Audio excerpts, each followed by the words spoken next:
King Herod heard of it, for Jesus' name had become known. Some were saying, John the Baptizer has been raised from the dead, and for this reason, these powers are at work in him.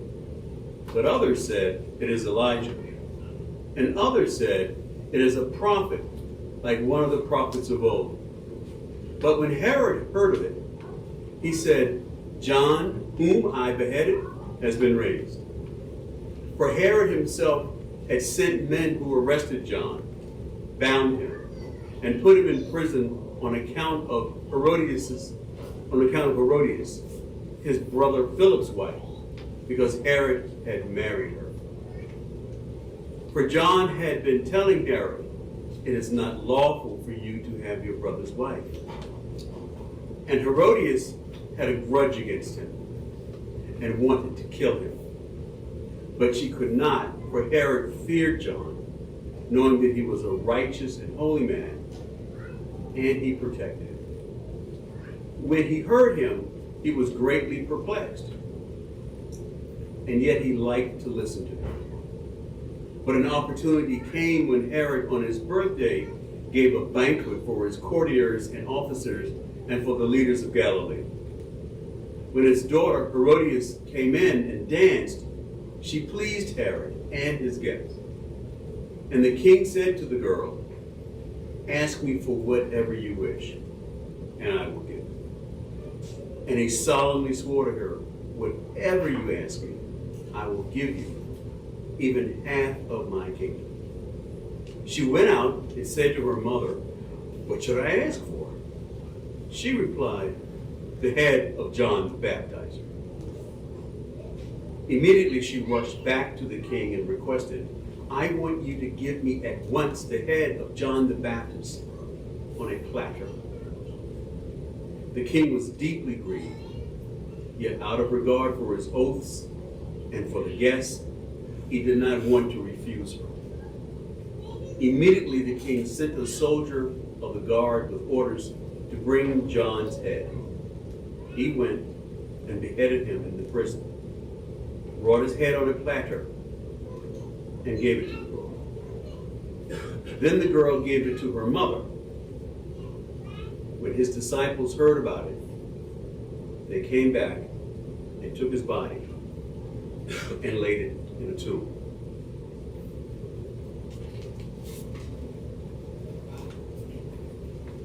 God is still speaking. Amen. First, I want to thank you once again for inviting me into your pulpit. I always love coming and preaching at United Church on the Green. A truly a sister church. Yes. I bring you greetings from Spring Glen Congregational Church, where I am a member with my husband Alan and my other daughter and 2 other grandchildren. But here in the front row, I'm blessed this morning to have my oldest daughter and her daughter with us today. So it's wonderful to be here once again. Will you pray with me? May the words of my mouth and the meditations of all our hearts be acceptable to you, O Lord, our rock and our Redeemer. Amen. Amen. Last month, Alan and I, along with our adult daughter Piper, attended the first week of this summer's season at the Chautauqua Institution. And Chautauqua is hard to describe to people who've never been there, with its daily worship, daily lectures, a whole bunch of music. While we were there, someone called it nerd camp, and I said, that's it. That's what you call it, nerd camp. And that seemed like such an apt description to me. I tell you this because of something that happened there that caused me to remember Jesus' command that we love one another.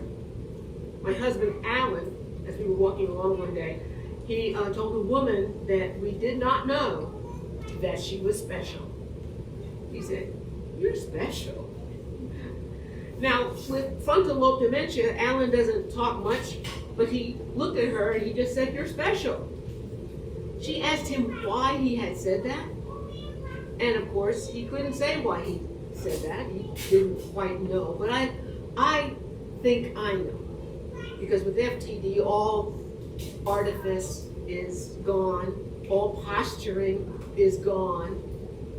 All that's left is the sure knowledge that somewhere deep inside that God is and that we are all special in the eyes of God.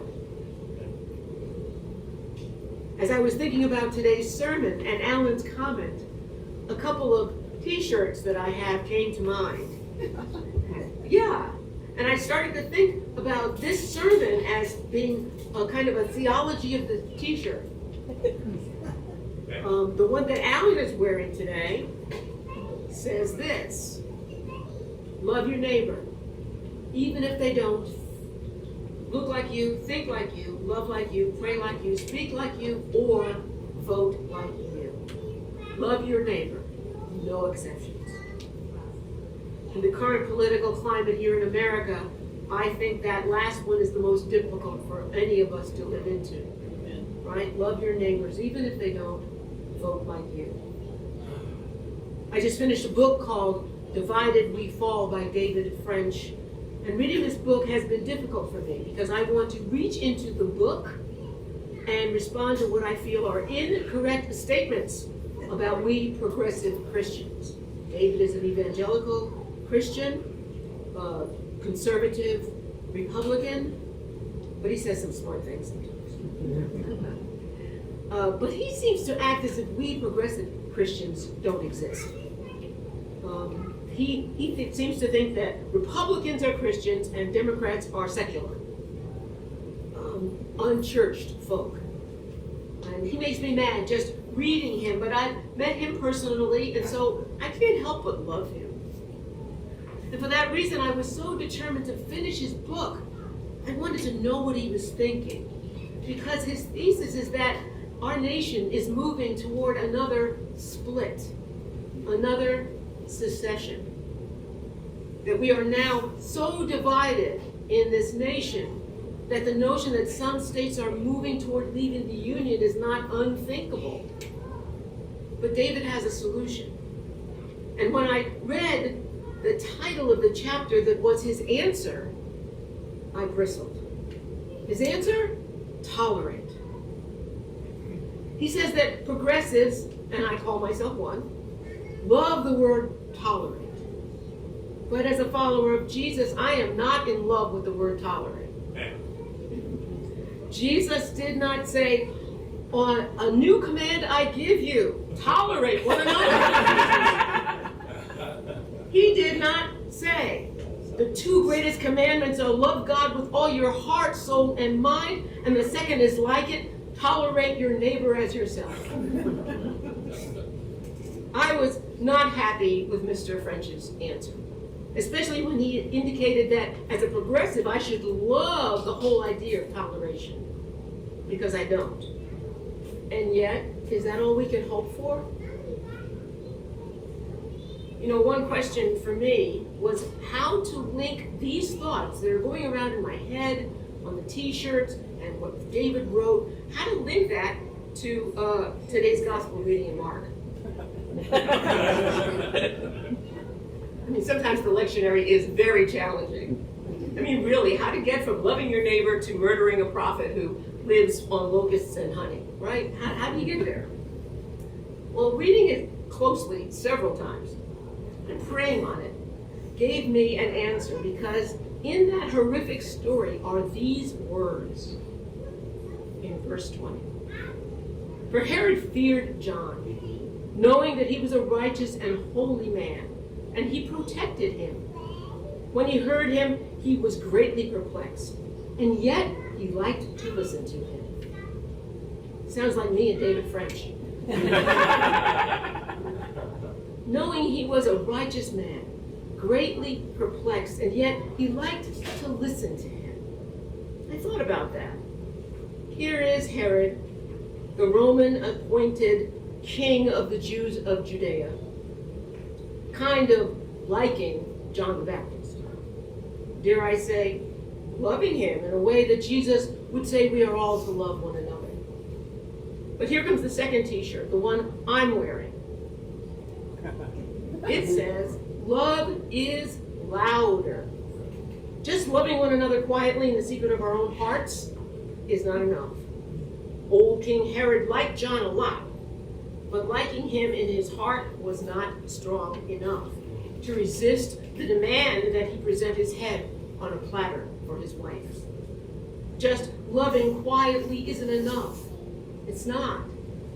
Loving one another takes action. It takes courage. It takes determination to make a change for the better. In the words of the prophet Isaiah in the 58th chapter, the prophet tells the people to shout out. Do not hold back. Lift up your voice like a trumpet. You know, several years ago, I read a novel by Elizabeth Gilbert called The Signature of All Things. And I commend this book to you. I love this book so much that I read it twice, once for two different book groups that I'm in. And in this book, the main character, Alma Whitaker, spends her life studying mosses. And in that study, she discovers the same laws of nature and of the slow evolving of the natural world that Charles Darwin discovered in his research on the Galapagos Islands. But she didn't publish her findings because of the one problem with the entire theory, a problem that she called the prudence problem. You see, she had a sister named Prudence who dedicated her life to selfless altruism, the practice of unselfish concern or devotion to the welfare of others. This is behavior that goes against the very theory of survival of the fittest, behaving in a way that may be detrimental to oneself for the benefit of another. The way Prudence lived her life did not follow any natural law of selfish survival. No, Prudence insisted on living her life in solidarity with the most marginalized in her society. She was an abolitionist when it was dangerous to be one. She refused to allow her own children any privilege as long as there were other children, enslaved children, who could not access those same privileges. Prudence didn't just love her neighbors in the secret of her heart. She loved them louder, with action, with courage, with determination to make a change for the better. I was thinking about the folks in history who have loved louder. William Wilberforce was a member of the British Parliament in the 18th century. He headed the parliamentarian campaign against the British slave trade for 20 years until it finally ended with the passage of the Slave Trade Act of 1807. Proposing an end to that trade that made so many of his fellow countrymen who were rich, required them to give up a lot of their riches, required him to love louder. William Lloyd Garrison is another example. He was an American abolitionist who promoted immediate and uncompensated emancipation of all enslaved people in America. He was not popular in many quarters, and he received death threats, but he did not just hold his antipathy to slavery deep in his heart. His newspaper, the Moderator, actively agitated for the abolition of slavery for 34 years before liberation finally came in 1865. He loved louder. I hold up those two especially because they weren't personally a part of the folks who were impacted by slavery, right? You don't have to be there to know what that feels like, to know what's right and wrong. In the summer of 1961, a bunch of folks, black and white folks together, rode interstate buses into the segregated South to challenge the non-enforcement of the Supreme Court decision that ruled that segregated public buses were unconstitutional. The first freedom rides were led by Congress of Racial Equality Director James Farmer and included 21-year-old John Lewis, plus Genevieve Hughes, Mae Frances Moultrie, Joseph Perkins, Charles Person, Ivor Moore, William Harbour, Joan Mulholland, and Ed Blankenship. I bet you've never heard those names, but I wanted you to list them because they loved louder. Branch Rickey was the president and general manager of the Brooklyn Dodgers in 1945, and he broke the long-standing barrier to black players playing in the Major League Baseball. He attributed this groundbreaking move to his faith. That's what inspired him to do that. It was a dangerous move at that time. He loved louder. Last time I preached from your pulpit upstairs, I talked about systemic racism, and my goal was education. But once we are educated, just knowing is not enough to love louder. We have to actually do something. What we can, with our educated self, do is love louder. We can love those folks who are confused about how to vote and where to vote by getting out the vote. We can love those folks who struggle with homelessness by working to bring housing to all Americans. We can love those folks who struggle to put food on the table by feeding them, but also by working to end the conditions that create hungry people in America. We can love formerly incarcerated people by hiring them, giving them a chance to start over, and the means to support themselves and their families.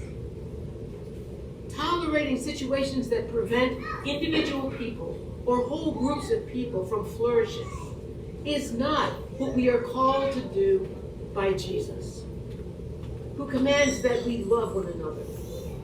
Doing nothing about systemic racism that you encounter is not loving louder. But here's the hard part. The part that on Alan's t-shirt that says, love your neighbor, even if they don't vote like you. Because that is the great divide in our nation today. Can you find someone whom you know will be voting for a candidate from a political party different from your own and ask them to lunch? Listen to what their hopes and dreams, concerns and fears are. Tell them about yours. Try not to have a debate. This is where I think David's advice comes in. Tolerate them and their ideas. Invite them into toleration of yours. Herod liked John the Baptist, but he didn't have the courage needed to stand against the forces pushing him toward murder. He was afraid to love louder. We need to have that courage. We need to love louder every day. May it be so. Hashem and Amen.